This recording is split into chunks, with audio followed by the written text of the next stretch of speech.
नमस्कार, आपके साथ मैं हूं गौरव अग्रवाल। आज हम आपको बजट आपकी भाषा में समझाने जा रहे हैं। हम अब आपको बताएंगे कि यह बजट कैसा होने वाला है। जैसा कि आप देख सकते हैं, गौरव एंड गौरव बजट की भविष्यवाणी। इसलिए आज मेरे साथ मौजूद हैं प्रोफेसर गौरव वल्लभ। प्रोफेसर गौरव वल्लभ, आइए प्लीज हमें ज्वाइन कीजिए। बहुत स्वागत है आपका। तो देखिए, प्रोफेसर गौरव वल्लभ जो कि राजनीति और अर्थशास्त्र दोनों को बखूबी समझते हैं।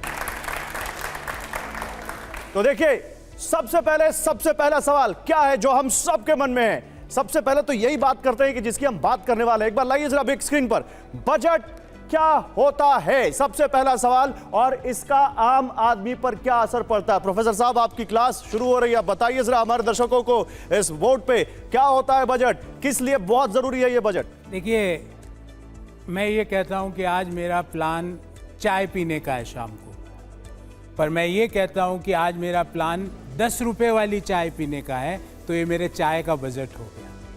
प्लान को अगर हम फाइनेंशियल टर्म्स दे दें तो उसे बजट कहते हैं। बड़ी सिंपल भाषा। क्या बात है। मैं ये कहूं कि आज मुझे जाना है रेस्टोरेंट में खाना खाने, ये प्लान है, और मैं ये कह दूं मुझे 300 रुपए वाली थाली खानी है, तो ये बजट हो गया।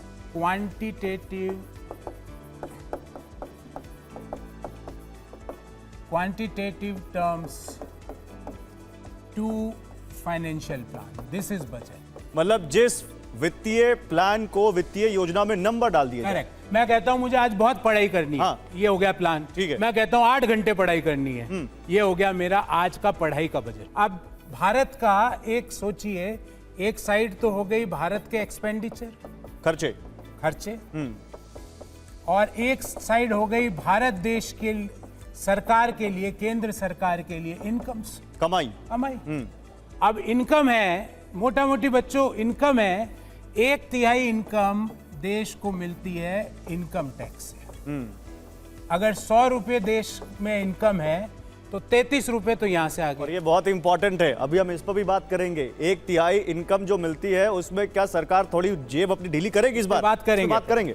1/3 इनकम सरकार को मिलती है जीएसटी, कस्टम और एक्साइज से, और 1/3 जो पूरा पीछे बची वो है उधारी से।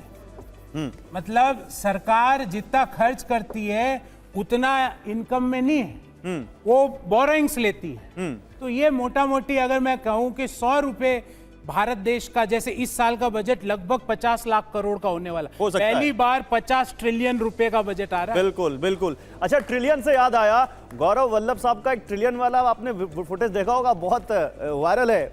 5 ट्रिलियन में कितने जीरो होते हैं। आज वो गौरव वल्लभ हमें बताएंगे कि हमारी और आपकी कमाई में कितने जीरो बढ़ने वाले हैं। बिल्कुल बात करेंगे। हाँ। अब इधर एक्सपेंडिचर में आ जाते हैं जी। एक्सपेंडिचर में 20% एक्सपेंडिचर तो ब्याज में चले जाता है, इंटरेस्ट। मतलब 100 रुपए यहां से आए तो 20 रुपए तो ब्याज, क्योंकि यहां उधारी ली हुई है, उधारी का ब्याज देना है, तो 20 रुपए तो ब्याज में चले गए। बाकी जो अपने पास 80 बचे, उसमें से सेंट्रल स्पॉन्सर्ड स्कीम्स है, जैसे एक मिनट, आप लगभग 20% सेंट्रल स्कीम्स है जो भारत सरकार की स्कीम्स है। उदाहरण के लिए मैं आपको देता हूं पीएम किसान, ओके, जिसमें डायरेक्ट बेनिफिट ट्रांसफर होते हैं, और लगभग 10 से 15% सेंट्रली स्पॉन्सर्ड, जिसमें राज्यों भी हिस्सा डालते हैं, जैसे मनरेगा, ओके, वो वहां चले जाते हैं। बाकी 5 से 7% डिफेंस में, रक्षा का बजट, और बाकी 4 से 5% सरकारी पेंशनों के। मतलब हर मद में ऐसा परसेंटेज धीरे अनुपात में एक बजट, मतलब ये आप देखिए ना, 40, 50, 55, 60, 65 और बाकी 30-35% जो हमारे और खर्चे हैं, जो कल्याणकारी योजनाएं हैं, जिसमें है सब्सिडी, जिसमें हम फूड फर्टिलाइजर सब्सिडी देते हैं, जिसके अंदर सरकारी कर्मचारियों का तंत्र है, शासन व्यवस्था चलती है, एडमिन एक्सपेंसेस, ये सब, ये मोटा मोटी बजट है। तो ये बजट है इनकम और खर्चों का हिसाब जो सरकार देती है, कितना खर्च करने वाले हैं, कितना हमारी कमाई हुई है या हो सकती है, वो बजट है। पर ये इंटरेस्टिंग क्यों है?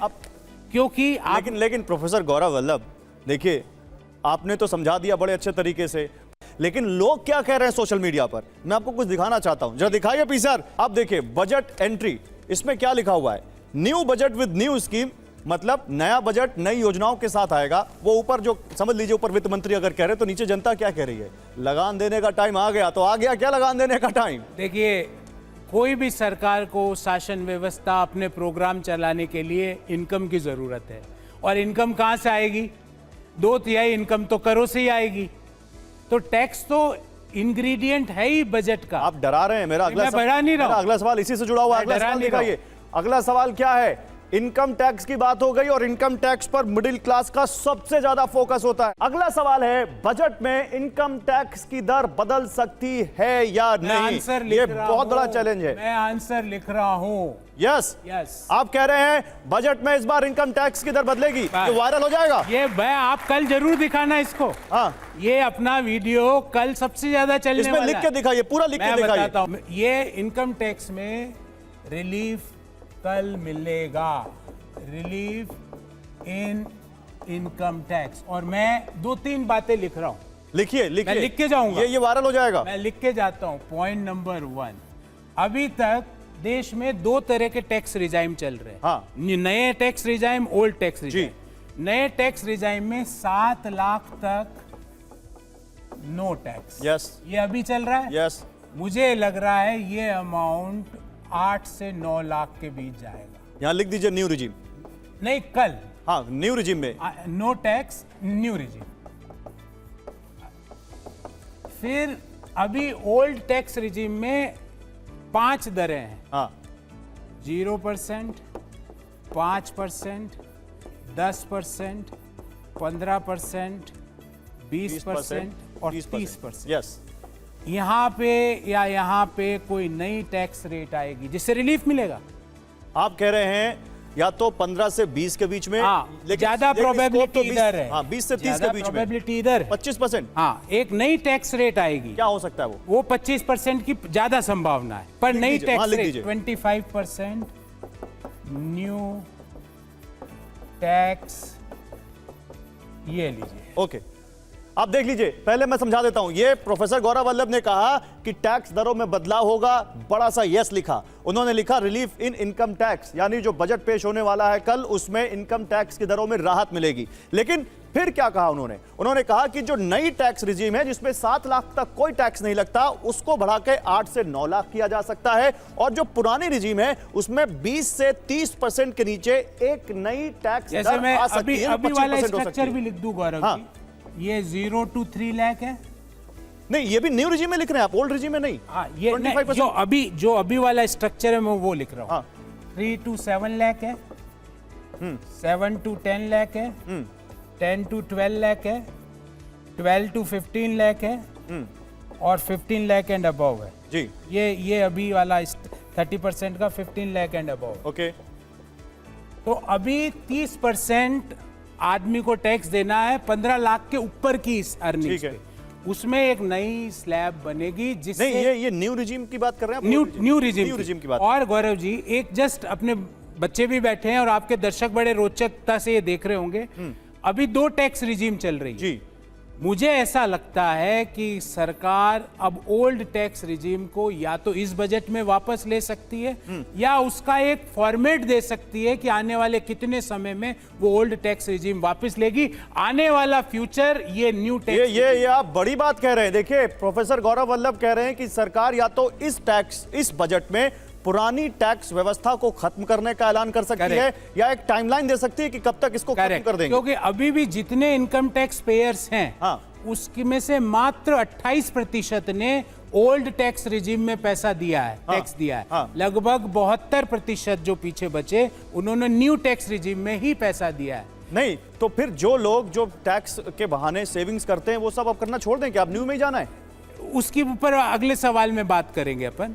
पर मैं ये कह रहा हूं कि नए टैक्स रिजीम में रिलीफ कल मिलेगी, और उसका मैं आपको सोर्स भी बता देता हूं। बिल्कुल बताइए। आज प्रधानमंत्री जी ने बोला माता लक्ष्मी का आशीर्वाद मध्यम आय वर्गीय परिवारों पर रहेगा। और मध्यम आय वर्गीय परिवार कहाँ है? इसे ही तो है हम सब लोग, आप और मैं भी। गौरव जी यही है, गौरव एंड गौरव इधर मैं तो वहीं पे, गौरव तो वहीं पे, दूसरा भी वहीं पे, आप चिंता मत कर। और अपने ज्यादातर दर्शक भी इधर ही हैं। अच्छा चलिए, इसी से जुड़ा एक मीम और आता है, दिखाइए जरा। हमारे पीसीआर ने एक और मीम यहां पर तैयार किया हुआ है, हमारे प्रोड्यूसर ने, दिखाइए वहां पर, क्योंकि ये मीम भी देखिए, अब क्योंकि टैक्स सैलरीड इंप्लॉय को ज्यादा इफेक्ट करता है, government to salaried people during every budget, यानी हर बजट के दौरान सरकार जो वेतन भोगी है उनसे क्या कहती है, आपके फंड से थोड़ा पैसा मिल जाता तो बढ़िया हो जाता, यानी टैक्स थोड़ा सा और दे देते तो बढ़िया हो गौरव जाता। जी, दो बातें लिखी है। एक तो जो अभी 7 लाख तक नो टैक्स है उसकी लिमिट बढ़ेगी, और दूसरा ये जो टैक्स का जो इम्पैक्ट है इसको कम करने अच्छा, के एक लाइन लिए में बता दीजिए, ओल्ड रिजीम में कुछ नहीं होने वाला। ओल्ड टैक्स रिजीम गवर्नमेंट, मुझे ऐसा लगता है हम सब भविष्यवाणियां कर रहे हैं। हाँ। मेरे पास कोई, मैं फोन करके किसी से बात नहीं हुई, एज ए अर्थशास्त्र और वित्त के छात्र के नाते मैं बता सकता हूँ old tax regime government gradually, तो उसमें कुछ करने का मतलब बनता नहीं है। चलिए अगला सवाल लेकर आते हैं। फिर अगला सवाल, क्या इस बजट से प्रोफेसर गौरव वल्लभ महंगाई और ईएमआई कम होगी या नहीं कम होगी? आर्थिक सर्वेक्षण देखकर आपने क्या अनुमान लगाया, बताइए जरा। मैं इसको यहाँ पे आपको बोर्ड देता हूँ, चलिए अब बताइए। आप ये देखिए, आपका जो एंड लिखा हुआ है ये बड़ा रोचकता से लिखा हुआ है।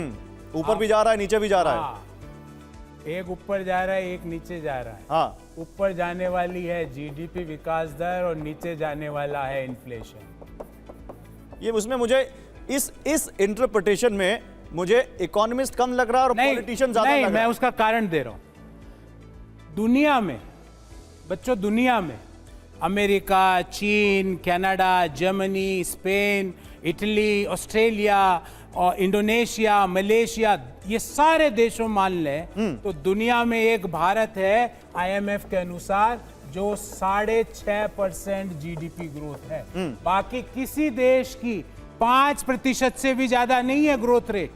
ये आईएमएफ का आंकड़ा है, ये आपका मेरा नहीं है। दुनिया में सबसे ज्यादा तेजी से बढ़ती हुई अगर कोई बड़ी अर्थव्यवस्था है तो वो भारत है। लेकिन आज जो आर्थिक सर्वेक्षण आया है वो भी ये कहता है कि अगले वर्ष 2000 वित्त वर्ष उन्होंने 6.3 से 6.8 रहेंगे, तो लेकिन इससे 6.3 प्लस 6.8 में एवरेज निकाल लूं, हाँ, तो ये आ गया ना 6.5 के आसपास। 6.55 आ गया। ये मैं आपसे ये पूछ रहा हूं, 6.5% से आम आदमी की जिंदगी पर क्या असर होगा अगर ये ग्रोथ 6.5% बढ़ी थी? ये जो बच्चे बैठे हैं इनकी जिंदगी पर क्या असर होगा? 6.5% की ग्रोथ कोई छोटी ग्रोथ नहीं है। भारत जैसी अर्थव्यवस्था, भारत की अर्थव्यवस्था की साइज लगभग 350 लाख करोड़ रुपए। हर साल अगर हम 6.5% से ग्रो कर रहे हैं तो अगले साल ये जो ये 350 लाख करोड़ रुपया है ये बढ़ के हो जाएगा 375 लाख करोड़। वो तो बढ़ेगा, मेरी बात सुनिए, बढ़ेगा। अगर ये बढ़ता है तो कैसे बढ़ेगा? हमारे इकोनॉमी में कंजम्पशन बढ़ेगा, हमारे इकोनॉमी में वैल्यू एडिशन ज्यादा होगा, लोग ज्यादा सामान खरीदेंगे, लोगों का कंजम्पशन पैटर्न बढ़ेगा, लोगों के एम्प्लॉयमेंट में सैलरी बढ़ेगी, जब ये होगा ना। एक सवाल का जवाब दे दीजिए, फिर मैं बच्चों के सवाल लूंगा। 2047 तक हमारी सरकार ने इस देश को डेवलप कंट्री, विकसित देश बनाने का लक्ष्य रखा है और आर्थिक सर्वेक्षण कहता है कि उसके लिए हमें 8% की कांस्टेंट ग्रोथ चाहिए होगी, मतलब लगातार करीब 2 दशकों तक।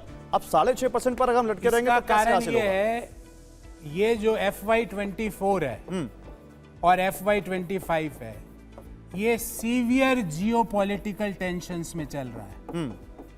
मतलब जो रूस यूक्रेन का युद्ध चल रहा है, जो मिडिल ईस्ट में चल रहा है, मिडिल ईस्ट में है, हाँ। जो तरह तरह के अलगाववाद की देश दुनिया में खबरें आ रही है, हाँ। इस कारण से ये 6.5।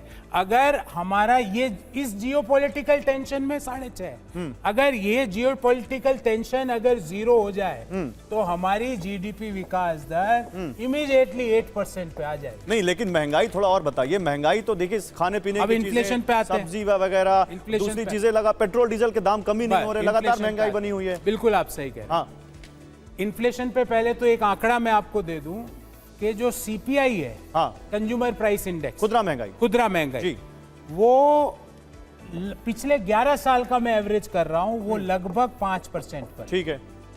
और उससे पहले 50 साल का एवरेज अगर मैं कर दूं तो वो 8-7% पर है। अगर 2004 से 14 का लिखूं तो वो लगभग 8.5% है। मैं यहां लिख देता हूं, 2004 to 14 ये 8.5% पर थी और 2014 से 2025 तक ये 5% के आसपास।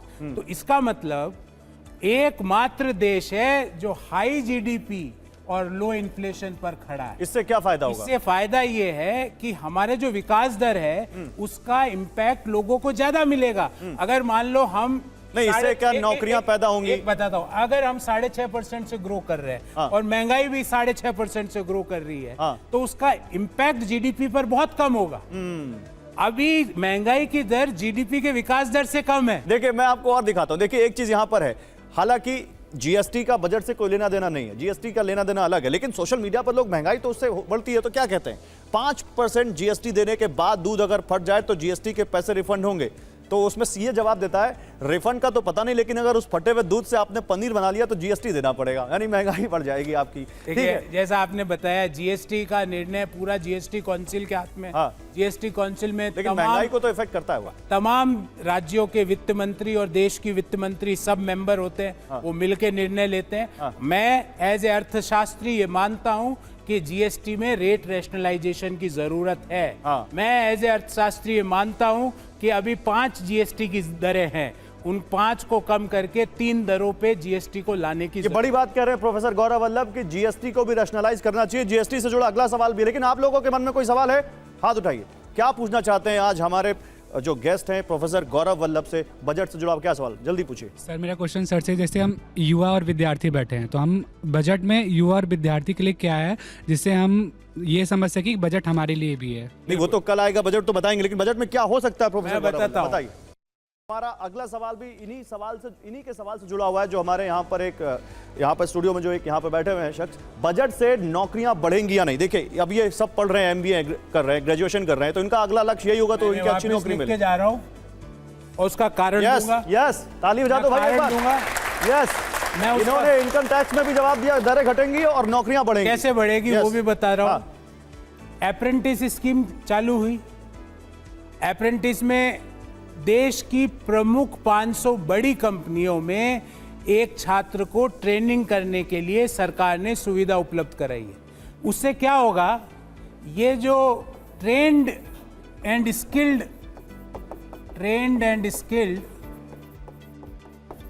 यूथ है, ये 2 साल बाद इनको फॉर्मल एम्प्लॉयमेंट मिलेगा बड़ी बड़ी कंपनियों में। फॉर्मल एम्प्लॉयमेंट मतलब बड़ी बड़ी कंपनियों में नौकरी मिलेगी। और फॉर्मल एम्प्लॉयमेंट मिलते ही जो एम्प्लॉयमेंट है वो बढ़ेगा। नहीं, लेकिन प्रोफेसर गौरव वल्लभ आप तो बजट की भविष्यवाणी कर रहे हैं ना, आर्थिक सर्वेक्षण देख के। तो इस बार के बजट में क्या होगा? मैं नौकरियां बढ़ाने के लिए क्या होगा? नौकरियां बढ़ाने के लिए जो सेक्टर है जो मैं लिख रहा हूं, एक्सपोर्ट ओरिएंटेड एमएसएमईज पर कुछ ना कुछ बड़ा, इनको फंड मिलने पर कुछ ना कुछ बड़ी घोषणा होगी। अच्छा ये देखिए, एमएसएमई तो आप समझते होंगे, लेकिन फिर भी बता दें medium small and micro small and medium industry, जो लघु उद्योग जो जिनको कहते हैं, जो देश में सबसे ज्यादा प्राइवेट नौकरियां यही सेक्टर देता है। तो आप कह रहे हैं कि इस सेक्टर को सरकार और ज्यादा कुछ मदद देगी? एक्सपोर्ट ओरिएंटेड एमएसएमईज की हैंड होल्डिंग होगी कल बजट में।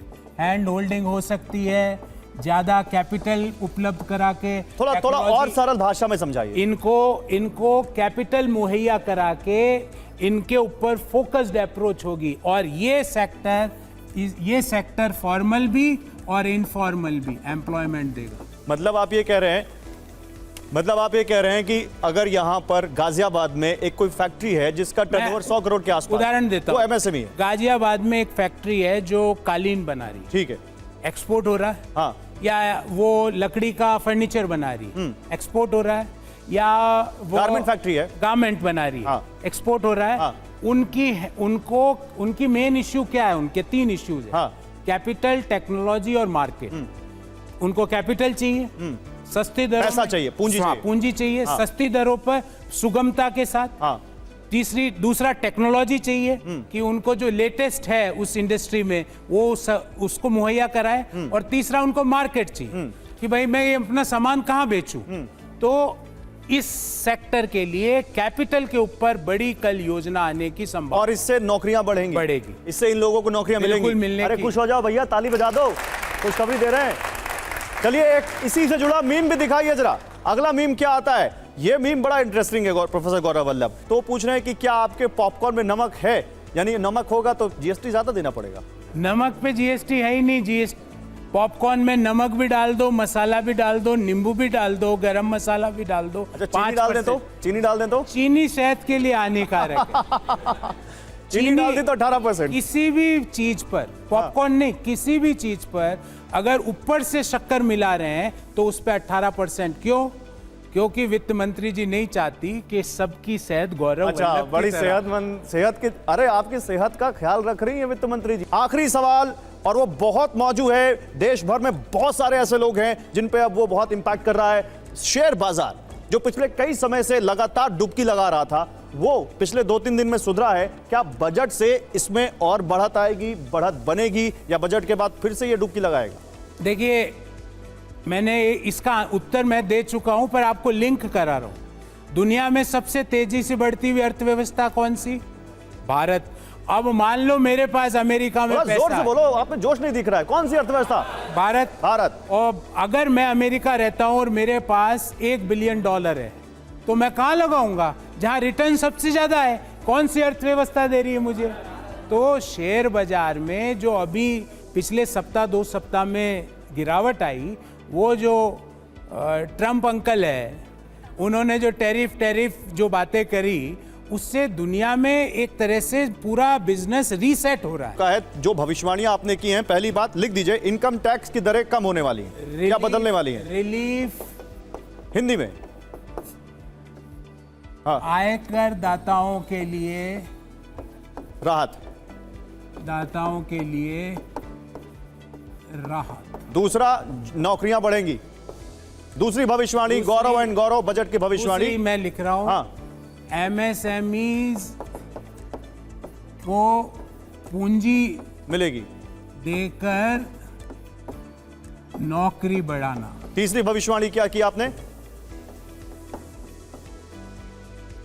तीसरी जो मैंने, आपने कहा जॉब्स के मौके बढ़ेंगे। हाँ, तीसरी मैंने जो भविष्यवाणी करी कि जो लो इन्फ्लेशन एंड हाई ग्रोथ, और एक चौथी चीज जरूर लिखना चाहता जल्दी लिखिए और फिर साइन भी कर दीजिएगा अपना। वो स्टैंप हो जाएगा आपका। High growth. और चौथी जो चीज मैं ये लिखना चाहता हूं कि कल के बजट में कैपेक्स जो पब्लिक स्पेंड करती, कैपेक्स जी। में पब्लिक सेक्टर कैपिटल एक्सपेंडिचर रहता है, कैपिटल एक्सपेंडिचर, पूंजीगत खर्चा, वो बढ़ेगा। और इसके बढ़ने से नौकरियां भी बढ़ेगी। और ये मैं साइन कर रहा हूं। और क्या बात है, एक बार जोरदार तालियां हो जाए। तो प्रोफेसर गौरव वल्लभ ने गौरव एंड गौरव बजट की भविष्यवाणी करते हुए 4 भविष्यवाणियां की हैं और अपना साइन भी कर दिया है। और अब कल देखेंगे कि ये भविष्यवाणियां कितनी सच साबित होती हैं। लेकिन प्रोफेसर गौरव वल्लभ, बहुत बहुत अच्छा लगा आपसे बात करके। Thank you very much. एक बार जोरदार तालियां प्रोफेसर गौरव वल्लभ के लिए।